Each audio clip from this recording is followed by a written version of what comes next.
What's up everyone, welcome back. This is gonna be a summary of my week 2 taper. It's Monday of race week. Just out here for a short 3-mile run. Not gonna be doing anything crazy this week. Yeah, I can just still feel like there's a few things that are just a little bit tight. I just need to kind of keep healing.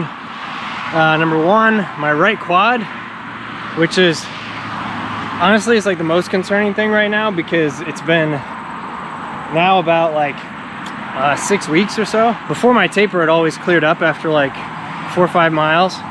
But during taper, I haven't been doing very long runs, so it's like hard to tell when it's clearing up, when it's starting to feel good, loosen up, you know, like that. So it's just like heavy on my mind right now.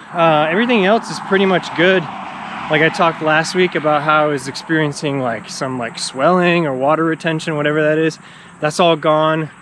It's been slowly going away over this past week, which has been awesome. Got the Enduro programmed right now to do this cool thing that it can do. Like when you hit the lap key, it creates a new lap, but it also starts a rest timer, which I'm kind of like testing out. Jeez, before I go, it's freaking so loud. I think I'm just gonna have to go and finish this like back of the house.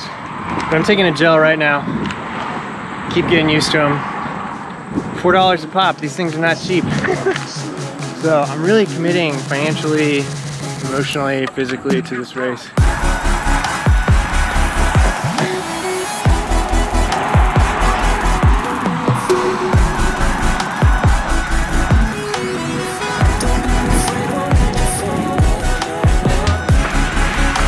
Anyway, I wanted to just catch you guys up on what's been going on with week 2 of my taper.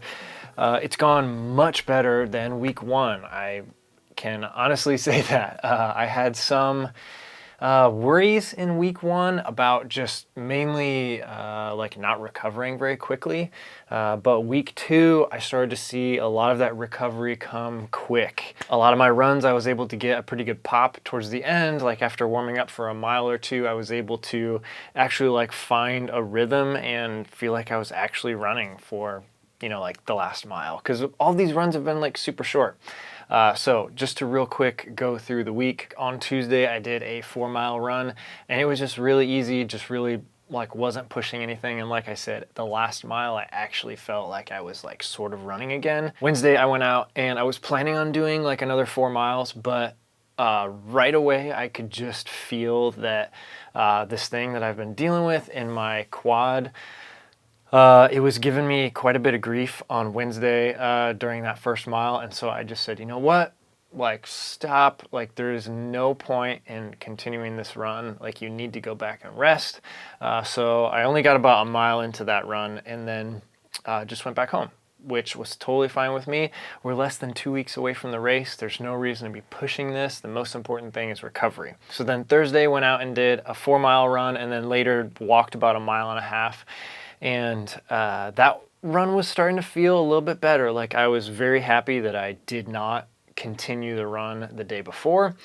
So Thursday was all right. Friday I took off and then Saturday I did a 6.7-mile run and that was in like the pouring rain. It was beautiful. It felt great. And it took about 4 miles to warm up, but then like the last couple miles, I really felt like I was running again. And Sunday I took off. So finished the week with only 17 miles. But you know what? That's totally fine. Like that's the point of taper. So just to review, I was averaging above 80 miles for about 1.5 months or so, and then dropped it down to 34 miles first week of taper, and then 17 miles second week of taper. So a little bit more than 50%, and then about another 50%. And then this coming week, it's gonna be like nothing. Pretty much. Like there's going to be maybe 1 or 2 actual runs and then a couple walks, just a lot of stretching, a lot of recovery. Okay, so I'm going to show you 3 tools that I've been using for recovery and we're going to go cheapest to most expensive. So cheapest, this is a lacrosse ball. And what I'm doing with this is pretty much just putting it on the floor and like laying my leg on top of it, mainly my calf muscle, and just kind of like letting that pressure, just kind of letting the lacrosse ball sink into my calf in specific spots. So one of you guys mentioned I should try trigger point therapy for my plantar fasciitis, and so I looked it up, read a whole lot about it and found 3 spots on the calf that is really good to like sink a lacrosse ball into. So I've been doing that on 3 spots on my calf, and I really do think that that has been helping loosen up my calf to take some of the load off of my fascia in my foot. Next, this is, it's not, I mean, it may look kind of fancy, but it's a stretch strap basically. And it's got some loops on one end that you can like put your foot into, and then these like pretty handy handles that you can grab onto and like really get a really good grip. So what I've been doing is putting this like on my feet and then stretching in different directions, and it just really makes it easy. Like I learned a lot of these stretches during physical therapy, but honestly you can look any of them up on the internet. They're all out there just to stretch out the calf, stretch out the hip, hamstrings, quads, everything. So a good kind of like stretching strap. Now while these definitely aren't necessary, I have found that while I'm using them, I get a much better stretch. And last, this is the Hyperice Viper 2.0. This is a foam roller, and it also is a like massage tool, so it vibrates. So I've been using this a lot on my calves, quads, hamstrings, everything, also on my feet, just kind of like sitting there. Like you don't even have to really like dig into your muscles as much as you might with a regular foam roller.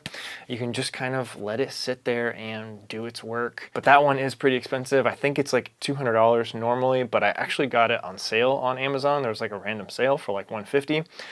So maybe you can find a sale. I'll link all of this stuff down below as well. Other than that, just been doing a lot of planning. This week has been with less running volume. I've been able to spend a lot more time working on my plan for the race, as far as pace, as far as like strategy for 8 stations, kind of working out like times in and out for my crew, nutrition, instructions on gear, just trying to figure all of that out. I'm gonna try to pack like either Monday or Tuesday of this week and just have everything just done so that the last couple days before the race is just stress-free. So that's a summary of week 2. Just again, like week 1 was really tough. It didn't really feel like much was changing. My body was still kind of in that like emergency mode, like kind of like fight or flight, but I also wasn't sure what's happening. Why aren't we running enough? It was like I had some you know, like water retention in my legs, like everything just felt a little off week 1. Week 2, that all started to clear up, and I feel a lot better right now. Like I'm not holding on to all that water weight. I'm back down to my race weight. My legs feel good, aside from a few things here or there that I hope will clear up over the next week. I'm feeling really good and really ready. I'm feeling hungry again. I'm feeling like mentally I want to get out there and race. So that's really important too, because over the past couple weeks, like as you know, I've just been feeling kind of drained, but that's what heavy training does to you, and that's why I decided to do a 3-week taper. Yeah, we need to heal up a few things that are not feeling great right now. Hopefully if they don't heal up, they'll loosen up in the first couple miles. But if that happens, I think I can really have a really, really great race. And I'm just so pumped to give it a shot. I'm so thankful for you guys following along. So that's the end of this video. Once again, just thank you so much for all the support, all the encouragement you guys have given me over the years, over the last few weeks, few days. It's just been overwhelming just reading all of you guys' comments. So thank you so much. I will try and do 1, maybe 2 more video updates before the race, so that you guys can just get a glimpse in, you know, like as it's getting closer and closer. But that's it for this video. Thank you guys so much for joining. I'll see you again soon. Bye.